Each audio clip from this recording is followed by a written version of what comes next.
नमस्कार दोस्तों आज की इस वीडियो में हम बात करेंगे पूरा प्रोसेस के डॉक्टर बनने का सफ़र है वो कैसा रहेगा।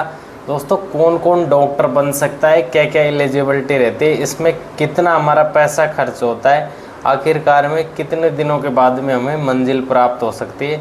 दोस्तों जिनकी मतलब कि रुचि है डॉक्टर बनने की कि भाई मैं सफ़ेद कोट पहनकर पब्लिक की सेवा करूं, तो ये वीडियो उनके लिए रहने वाली है। दोस्तों अगर अभी तक आपने चैनल को लाइक और सब्सक्राइब नहीं किया तो लाइक सब्सक्राइब कर लेना, ताकि आने वाली वीडियो की नोटिफिकेशन आपको मिलती रहेगी। तो दोस्तों डॉक्टर बनने का जो पूरा सफ़र है कि भाई इसके लिए हमें क्या करना पड़ेगा, कौन सी डिग्री लेनी पड़ेगी, डिग्री लेने के बाद में हमें कितने साल के लिए डिग्री होगी, कितनी हमें फीस का खर्चा आएगा। तो दोस्तों टोटली सारी जानकारी आज की इस वीडियो में हम बात करेंगे। तो चलिए दोस्तों चलते हैं, आपका ज़्यादा टाइम ना खर्च करके आपको दिखाते हैं डॉक्टर का बनने का पूरा सफ़र। MBBS क्या है? MBBS full form bachelor of medicine and bachelor of surgery है। ये एक स्नातक डिग्री है जो चिकित्सकों क्षेत्र में डॉक्टर बनने के लिए तैयार करती है। MBBS कोर्स की मान्यता NMC नेशनल मेडिकल कम्युनिकेशन द्वारा दी जाती है। ये एक कठिन बेहद प्रतिष्ठित कोर्स है। आप लोगों की सेवा करना चाहते हैं तो जीवन बचाने की चाह रखते हैं तो MBBS के लिए सुनहरा अवसर है। MBBS के लिए एलिजिबिलिटी क्या रहती है? तो MBBS के लिए एलिजिबिलिटी MBBS में प्रवेश पाने के लिए 12वीं में PCB फिजिक्स केमिस्ट्री बायोलॉजी विषयों के में कम से कम 50% अंक आपके होने चाहिए। SC ST में 40% होनी चाहिए। दोस्तों एज की बात करेंगे तो 17 वर्ष से अधिक आपकी आयु होनी चाहिए, कम नहीं होनी चाहिए। भारत सरकार द्वारा मान्यता प्राप्त किसी भी विद्यालय से 12वीं पास होना चाहिए। और NEET national eligibility cum entrance test pass करना ज़रूरी है। दोस्तों नीट की एग्ज़ाम पास करना ज़रूरी है। अगर आपसे नीट क्लियर नहीं होती तो आप डॉक्टर नहीं बन सकते। MBBS कोर्स की अवधि कितनी होती है भाई, ये कितने साल में होता है? तो दोस्तों MBBS का जो कोर्स होता है उसकी 5.5 साल होती है और इसमें से 4.5 साल की पढ़ाई होती है और 1 साल की इंटर्नशिप शामिल होती है। इंटर्नशिप के दौरान छात्र सरकारी निजी अस्पतालों में काम करके व्यवहारिक अनुभव प्राप्त कर सकते हैं। जैसे हम देखते होंगे ना कभी हॉस्पिटल के अंदर लड़के लड़की आती है, वो मतलब डॉक्टर का काम सीखने के लिए, तो उसे इंटर्नशिप बोला जाता है। क्या बोला जाता है?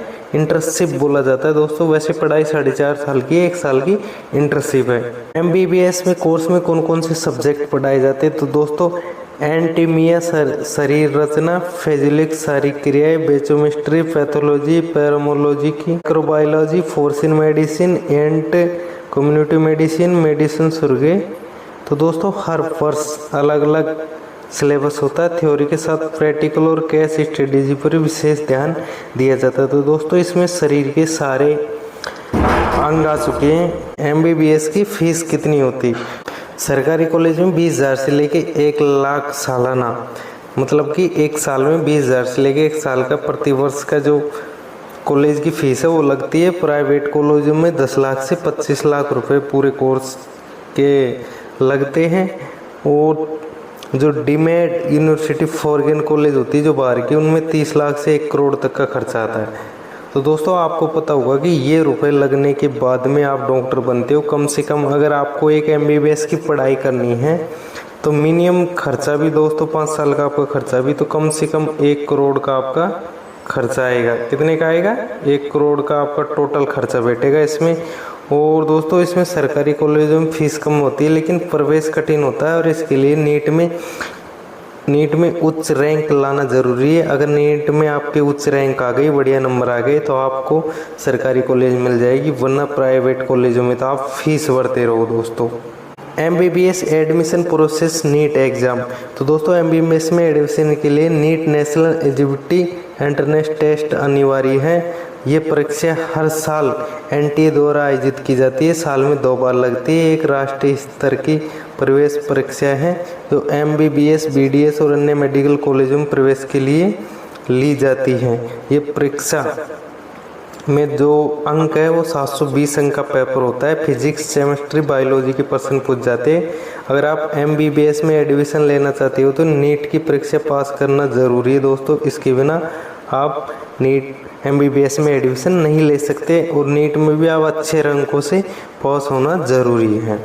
MBBS भाई जब हमने MBBS कर ली तो उसके बाद में क्या क्या हमारे पास करियर ऑप्शन मिल जाते हैं कि हम क्या क्या कर सकते हैं। तो दोस्तों MBBS के बाद में PG का कोर्स कर सकते हैं आप, जिसमें MD MS DN भी बन सकते हैं, गवर्नमेंट जॉब की तैयारी कर सकते हैं, medical officer, civil services, private clinic खोल सकते हैं, रिसर्च कर सकते हैं मेडिकल रिसर्च संस्थानों में, और USML UCA UK द्वारा विदेश में प्रैक्टिस भी कर सकते हैं। MBBS करने के बाद में दोस्तों करियर की कई राहें खुल जाती है, जिसमें आप खुद का बिजनेस भी स्टार्ट कर सकते हो, डॉक्टर का क्लिनिक खुद के घर बैठे भी खोल सकते हो, सरकारी जॉब भी कर सकते हो और खुद का क्लिनिक भी खोल सकते हो।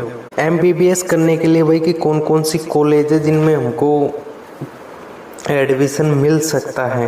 तो दोस्तों भारत में कई सरकारी मेडिकल कॉलेज है जहाँ MBBS की पढ़ाई होती है, लेकिन जो टॉप कॉलेज है उनकी आज हम बात करेंगे भाई टॉप कॉलेज कौन कौन सी है। तो दोस्तों AIIMS मेडिकल दिल्ली के अंदर है, JP मार पेडुचेरी, BHU Varanasi, Maulana Azad medical college Delhi, KGME King George's medical university Lucknow, SMS medical college Jaipur. तो दोस्तों इन कॉलेजों में प्रवेश पाना बहुत मुश्किल काम है। अगर आप अच्छे नंबर लाते हो तो आप इन कॉलेज में एडमिशन पा सकते हो और दोस्तों आपका भविष्य जो बिल्कुल एक डॉक्टर बनने का जो सपना देख रखा है उसको पूरा हासिल कर सकते हो, और वो भी नॉर्मल फीस के अंदर। तो दोस्तों कैसी लगी हमारी डॉक्टर बनने का जो पूरा सफ़र है, वो जानकारी कैसी लगी? अगर अच्छी लगी तो लाइक सब्सक्राइब कर देना और शेयर ज़रूर कर देना। धन्यवाद दोस्तों।